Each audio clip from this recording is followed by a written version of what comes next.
আফগানিস্তানের অধিকাংশ এলাকা কিন্তু ইতিমধ্যেই তালিবানি কবজায় এসে গেছে এবং বিভিন্ন জায়গায় কিন্তু তালিবানি ফতোয়া, সেই ফতোয়া কিন্তু জারি করা হয়েছে। ইতিমধ্যে আমরা দেখতে পেয়েছি বিভিন্ন প্রদেশে ছেলে মেয়েদের একসঙ্গে পড়াশোনায় নিষেধাজ্ঞা জারি করা হয়েছে। এর পাশাপাশি আফগানিস্তানের কাবুল সহ একাধিক জায়গায় আফগানিস্তানের নাগরিক যারা রয়েছেন তারা কিন্তু রীতিমতো তাদের তালিবানি জঙ্গিদের মুখে পড়তে হচ্ছে, তালিবানি ফতোয়া তাদের মানতে হচ্ছে। দ্বিতীয়বার সরকার প্রতিষ্ঠানের দিকে কিন্তু ধীরে ধীরে এগোচ্ছে তালিবান। ঠিক তখনই পাঞ্জশির এবং বাগলান এই দুটো এলাকা কিন্তু এই দুটো প্রদেশ এখনো পর্যন্ত নিজেদের কবজায় করতে পারেনি তালিবানি জঙ্গিরা। ঠিক যেমনটা 1996 থেকে 2001 সাল পর্যন্ত কিন্তু যখন তালিবানি শাসন কায়েম ছিল আফগানিস্তানে, তখনও কিন্তু এই পাঞ্জশির প্রদেশে তারা কিন্তু ঢুকতে পারেনি এবং এবারও 2021 সালেও কিন্তু সেই ছবি দেখা যাচ্ছে।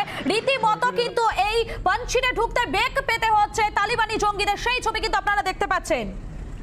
এবং আমরা এই বিষয়ে কথা বলে নেব। আমাদের সঙ্গে নিউজরুম থেকে সরাসরি রয়েছেন আমাদের সিনিয়র এডিটর শুভ্রাংশু চ্যাটার্জি। শুভ্রাংশু, যেমনটা দেখা যাচ্ছে যে এই পাঞ্জশির এবং বাগলানে ঢুকতে কিন্তু রীতিমতো বেগ পেতে হচ্ছে তালিবানি জঙ্গিদের এবং ইতিমধ্যেই যেমনটা জানা যাচ্ছে প্রায় শতাধিক জঙ্গির কিন্তু মৃত্যু হয়েছে। ঠিক তাই। আসলে তুমি যদি পাঞ্জশিরের নামটা আসে, পাঞ্জশির কথাটার বাংলা যদি শব্দ দাঁড়ায়, এটা হচ্ছে সিংহের দেশ, 5 সিংহের দেশ। এই মুহূর্তে পাঞ্জশির, আফগানিস্তানের পাঞ্জশির সত্যি সিংহের মতো লড়াই করছে। সেই বিক্রম, বিশাল বিক্রম। আফগানিস্তানের 34টা প্রদেশ, 34টা প্রদেশের মধ্যে একমাত্র পাঞ্জশির যারা মাথা নত করেনি। 15ই আগস্ট যখন তালিবানরা আফগানিস্তান দখল করলো, কাবুলের পতন হলো, কীভাবে হলো, আচমকা কীভাবে হয়ে গেল, সবাই মাথা নত করে দিয়েছিল। আফগানিস্তানে এত সেনা যারা মার্কিন সেনাদের সঙ্গে একসঙ্গে কাজ করেছে, প্রশিক্ষণ নিয়েছে, সমগ্র আফগানিস্তানের সমগ্র সেনা সবাই মাথা নত করেছিল। আফগানিস্তানের 34টা প্রদেশের 33টা প্রদেশ মাথা নত করেছিল তালিবানদের কাছে, কিন্তু পাঞ্জশির 5 সিংহের দেশ, তারা এখনও মাথা নত করেনি, লড়াই করেনি। গোটা আফগানিস্তান থেকে বিভিন্ন জায়গা থেকে তালিবান বাহিনী ছুটে আসছে পাঞ্জশিরকে লক্ষ্য করে। আর ওখানে আহমদ মাসুদ 32 বছরের নৌজওয়ান, সে লড়াই চালাচ্ছে বুক চিতিয়ে। তার লড়াইয়ের সামনে থমকে দাঁড়াচ্ছে আফগানিস্তানের তালিবান বাহিনী।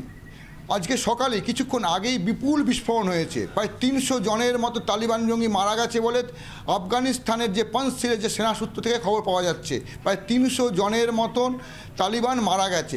সমগ্র পাঞ্জশির উপত্যকাটা একটা অসাধারণ একটা জায়গা, গোটা জায়গাটিকে পাহাড় দিয়ে ঘেরা। সেই উপত্যকা এর আগে যতবার আফগানিস্তান তো বারবার আক্রমণের শিকার হয়েছে, কিন্তু পাঞ্জশিরকে কেউ কখনো মাথা নত করাতে পারেনি। এই মুহূর্তেও তালিবানরাও সেটাও জানে। তালিবানরা জানে যে আফগানিস্তানের অন্যান্য যে প্রদেশগুলি আছে, 34টি প্রদেশের মধ্যে 33টি প্রদেশ তাদের হাতে এসছে, তেমনটা পাঞ্জশিরে হবে না। সেটা আমানুল্লাহও যেমন জানিয়ে দিয়েছে, মাসুদও তেমন বলে দিচ্ছে, বীর বিক্রম দাঁড়িয়ে আছে। গোটা পাঞ্জশিরকে ঘিরে রেখেছে আফগানিস্তানের নিজস্ব সেনা। এবং আফগানিস্তানের যে বিভিন্ন অঞ্চলে যে বিচ্ছিন্নভাবে তালিবানদের বিরুদ্ধে যারা মাথা উঁচু করে আক্রমণ করছিল, আফগানিস্তানের বিভিন্ন প্রদেশে যে বিচ্ছিন্নভাবে যারা তালিবানদের বিরুদ্ধে আফগানিস্তানের পতাকা তুলে ধরেছিল, তারা কিন্তু পাঞ্জশির লক্ষ্য করে এখন ছুটে আসছে। তাদের একটাই লক্ষ্য, যে কোনো উপায়ে মাসুদের নেতৃত্বে পাঞ্জশিরকে বাঁচাতে হবে। পাঞ্জশিরকে বাঁচাতে যেমন পাঞ্জশিরকে দখল করতে যেমন আফগানিস্তানের সেনারা ছুটে আসছে।